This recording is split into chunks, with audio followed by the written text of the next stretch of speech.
So there's more payday loan stores than there are McDonald's restaurants. Can you kind of use some statistics or examples to put that in perspective? Because when you shared that stuff with me, I was like, okay, that's crazy. But the stores are pretty prevalent. So here in Kent Hmm. County, last time I checked, there were about 36 payday loan stores. Comparatively, there are about 32 McDonald's restaurants in Kent County. So there's more payday loan stores than there are McDonald's restaurants. We're not as accustomed to paying attention to these cash advance stores.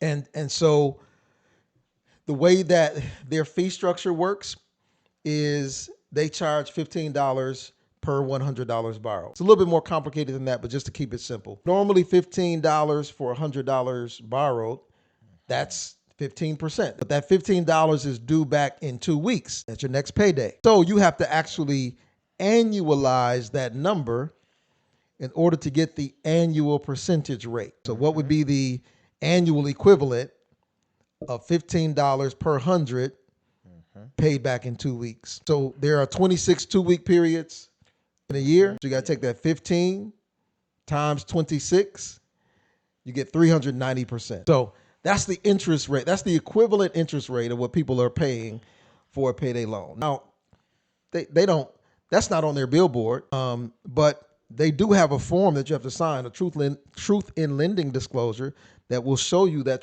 triple digit interest rate. So, but if you're in a desperate situation, Facts. you're not looking at that. All you're looking at is give me my check for $600 so I can go get these tires, so I can go get my furnace repaired, so I can keep going to work, whatever it is. And then people get caught in a debt cycle because if I didn't have the $600 today for the emergency, what is the likelihood that I'm going to have the $676 in 2 weeks?